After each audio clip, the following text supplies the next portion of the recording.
Баршаларыңызға қайырлы күн, сіздермен Төлеуқұлайзат, менің каналыма қош келдіңіздер.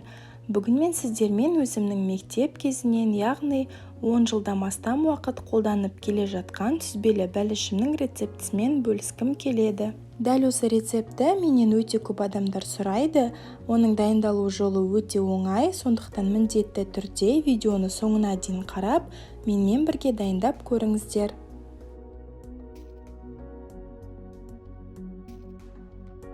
Қажетті барлық қоспалар мөлшерімен әдеттегідей видео астындағы сипаттамада жазылған. Ең алдымен електен өткізілген ұнға қант, ванилин немесе ванильді қант және де қопсытқышты қосып барлығын араластырамыз.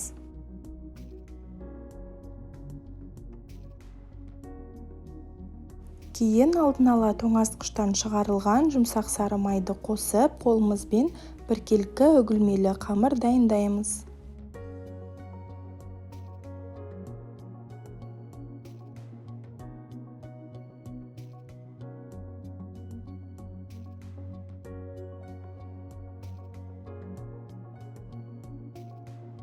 Міне дәл осындай барлық ұны араласқан үгілмелі қамыр шығуы тиіс. Енді ортасынан қосатын сүзбелі салмасын дайындаймыз. 1 килограмм сүзбеге менде қолдың сүзбесі, егер дүкендікін қолданатын болсаңыздар, орташа майлылықты алған жөн. Сүзбеге қант және де 2 жұмыртқа қосып, толықтай араластырамыз.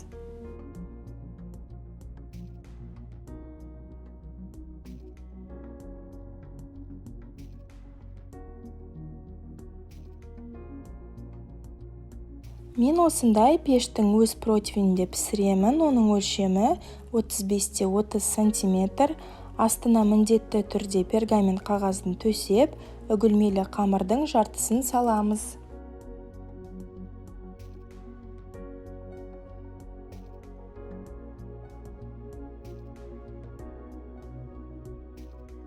Кейін сүзбелі салмамызды дәл солай біркелкілеп барлық противенге жаямыз.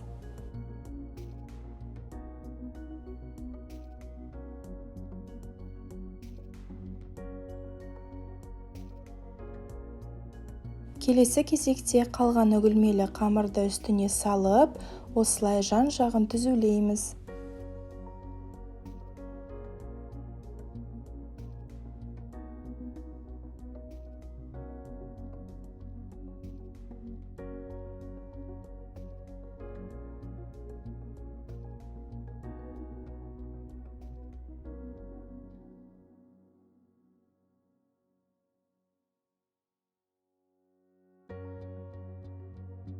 Алдын ала 180 градуста қызып тұрған пеште 1 сағат шамасында беткі бөлігі қызарғанша пісіреміз.